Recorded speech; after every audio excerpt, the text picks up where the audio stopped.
Allons droit au but et clarifions ce qu'implique réellement l'insuffisance cardiaque. C'est un terme souvent utilisé, mais sa signification précise peut parfois être floue.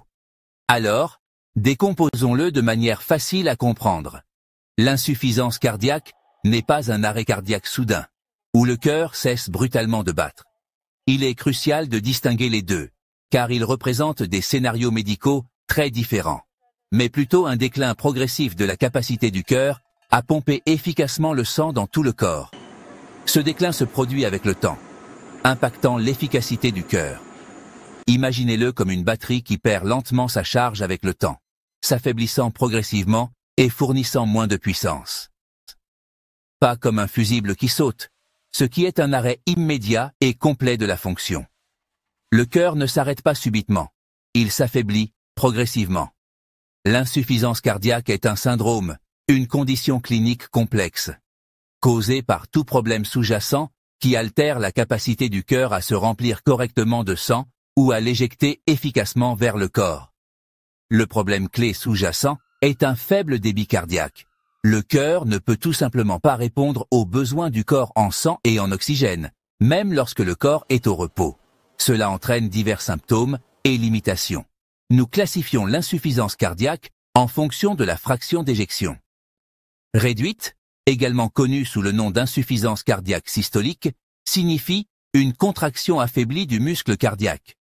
Préservée, ou insuffisance cardiaque diastolique, indique une rigidité du muscle cardiaque entraînant des problèmes de remplissage adéquats.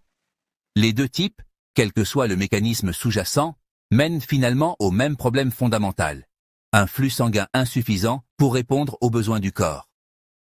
Mais les mécanismes sous-jacents qui causent ces conditions, et donc les traitements spécifiques requis, peuvent différer considérablement. Retenez bien ce point clé. L'insuffisance cardiaque est un parcours de déclin.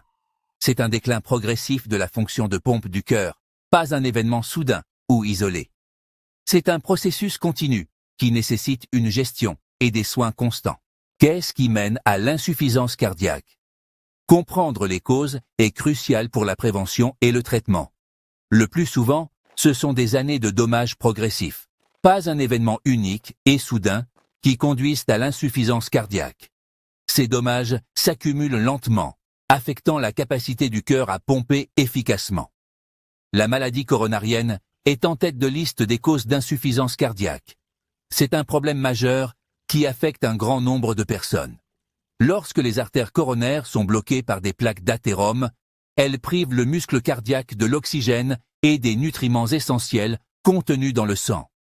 De plus, les crises cardiaques laissent des cicatrices permanentes sur le muscle cardiaque, ce qui affaiblit considérablement sa capacité à pomper le sang efficacement. Ces zones cicatricielles ne se contractent plus normalement. L'hypertension artérielle chronique, si elle n'est pas contrôlée, force le cœur à travailler beaucoup plus fort pour pomper le sang contre une résistance accrue. Avec le temps, cette surcharge de travail provoque un épaississement et une rigidification du muscle cardiaque, réduisant sa capacité à se remplir et à se contracter correctement, jusqu'à ce qu'il finisse par lâcher.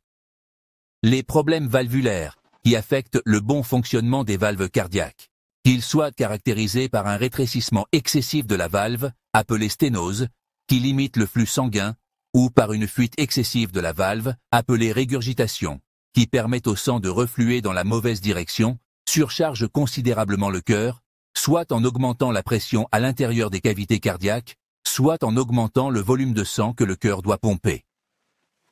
Les cardiomyopathies, qui sont des maladies affectant directement le muscle cardiaque lui-même, qu'elles soient d'origine génétique et transmises de génération en génération, qu'elles soient causées par des infections virales ou bactériennes qui attaquent le cœur, ou qu'elles soient induites par l'exposition à certaines toxines, comme l'alcool ou certains médicaments de chimiothérapie, endommagent directement le muscle cardiaque, compromettant sa structure et sa fonction. Le diabète, l'obésité, qui sont des facteurs de risque majeurs pour de nombreuses maladies cardiovasculaires, l'apnée du sommeil, qui perturbe l'oxygénation du corps pendant le sommeil, et le tabagisme, qui endommage les vaisseaux sanguins, augmentent tous considérablement le risque d'insuffisance cardiaque en sollicitant excessivement le cœur et en favorisant le développement de maladies vasculaires. Chacun de ces facteurs, pris individuellement ou combinés, contribue à éroder progressivement la fonction cardiaque au fil du temps, menant à l'insuffisance cardiaque. Par conséquent, prévenir activement ou traiter efficacement ces causes profondes et ces facteurs de risque est sans aucun doute le meilleur moyen d'arrêter l'insuffisance cardiaque avant même qu'elle ne commence à se développer. L'insuffisance cardiaque commence par une lésion initiale, peut-être une crise cardiaque, peut-être des années d'hypertension artérielle. Le résultat, le cœur ne peut pas pomper autant de sang à chaque battement. Donc, le débit cardiaque diminue. Des organes comme les reins et le cerveau perçoivent cette baisse et réagissent. Les reins, en particulier, interprètent à tort un faible débit comme un faible volume sanguin, déclenchant une réaction en chaîne. Au début, les symptômes peuvent être subtils ou absents, mais les dommages sont en cours. Même une petite baisse de débit déclenche de puissants mécanismes compensatoires. Ces réponses sont censées aider, mais dans l'insuffisance cardiaque chronique, elles aggravent souvent les choses. Le terrain est préparé pour une spirale descendante. Lorsque le débit cardiaque diminue, le corps déclenche une réponse d'urgence, l'activation neuro-hormonale. Le système nerveux sympathique s'active, inondant le corps de catécholamines pour augmenter la fréquence cardiaque, la contractilité et la pression artérielle. Cela aide à court terme, mais avec le temps, cela épuise le cœur et augmente la demande en oxygène. La vasoconstriction augmente la post-charge, rendant le travail du cœur encore plus difficile. Les systèmes même censés nous sauver en cas de crise deviennent nocifs lorsqu'ils sont activés de manière chronique.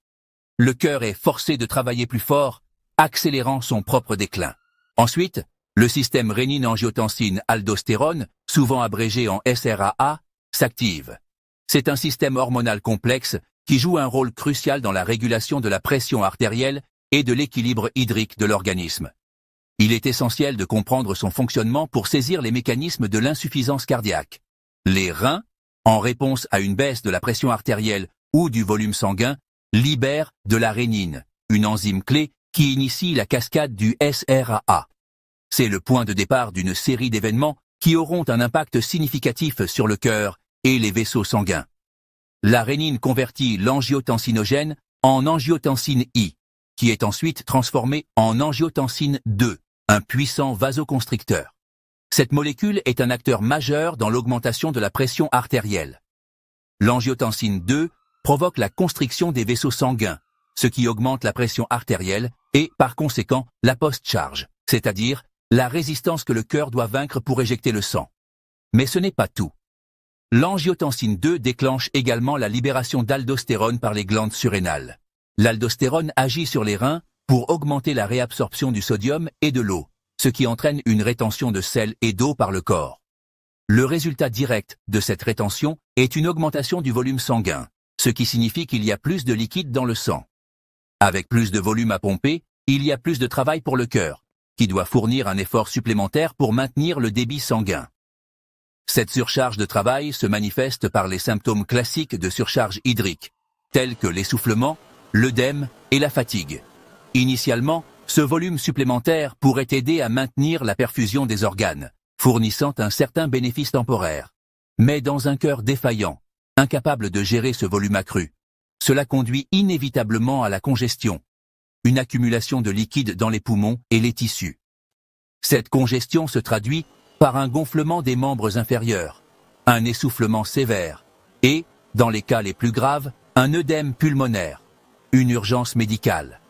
À long terme, cette surcharge constante et la congestion qui en résulte contribuent à une aggravation de la fonction cardiaque et à la progression de l'insuffisance cardiaque. Ainsi, le SRAA, un système initialement conçu pour nous protéger en maintenant la pression artérielle et le volume sanguin, paradoxalement, devient un moteur clé de la progression de la maladie cardiaque, contribuant à un cercle vicieux de détérioration. Par conséquent, rompre ce cycle délétère est la clé du traitement de l'insuffisance cardiaque et de l'amélioration de la qualité de vie des patients. Les médicaments, tels que les inhibiteurs de l'ECA et les antagonistes des récepteurs de l'angiotensine 2, ciblent spécifiquement ces voies pour réduire la tension sur le cœur et ralentir la progression de la maladie. L'activation neuro-hormonale chronique modifie physiquement le cœur, un processus appelé remodelage. Le muscle cardiaque s'épaissit, puis se dilate, devenant moins efficace et plus sphérique. Cela aggrave la fonction de la pompe, réduisant davantage le débit cardiaque et alimentant un cercle vicieux. Plus le cœur lutte, plus ces systèmes s'activent, causant plus de dommages. Les thérapies modernes bêta-bloquants, inhibiteurs de l'ECA, ARA, antagonistes de l'aldostérone, interrompent ce cycle. En bloquant les hormones nocives, nous pouvons ralentir, voire inverser le remodelage. C'est le fondement de la prise en charge de l'insuffisance cardiaque. Lorsque le cœur défaille, le liquide s'accumule, provoquant une congestion. L'insuffisance cardiaque gauche entraîne un œdème pulmonaire, essoufflement, surtout à l'effort ou en position allongée, et des crises nocturnes de dyspnée. L'insuffisance cardiaque droite provoque un gonflement des jambes, du liquide dans l'abdomen et une congestion hépatique. Les patients peuvent développer une toux, des expectorations mousseuses et avoir besoin de dormir en position semi-assise. Ces symptômes reflètent l'endroit où le liquide s'accumule dans la circulation. Reconnaître ces schémas est crucial pour le diagnostic. La gestion de la congestion est un objectif essentiel de la thérapie. L'insuffisance cardiaque affecte plus que le cœur. Les reins souffrent d'un faible débit sanguin et de congestion, entraînant un syndrome cardio-rénal et compliquant la gestion des fluides. Le foie peut devenir congestionné et cicatrisé, aggravant la rétention d'eau et augmentant le risque d'hémorragie. Un flux sanguin lent augmente le risque de caillot et d'AVC, surtout en cas d'arythmie, comme la fibrillation auriculaire. L'instabilité électrique du cœur peut provoquer des arythmies mortelles. L'inflammation chronique et les changements hormonaux entraînent une atrophie musculaire et une anémie. L'insuffisance cardiaque est une maladie systémique. Son traitement nécessite une approche globale. Chaque organe est affecté par la défaillance de la pompe.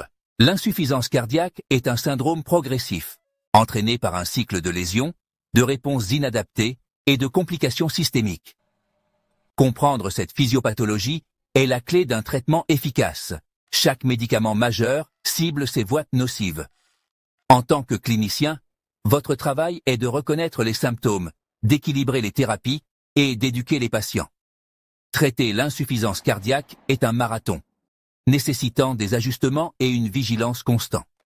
N'oubliez pas, derrière chaque diagnostic se trouve une personne confrontée à de réels défis. Maîtrisez le pourquoi de l'insuffisance cardiaque, et vous serez un médecin plus efficace et plus compatissant. Continuez à apprendre. Vos patients en dépendent.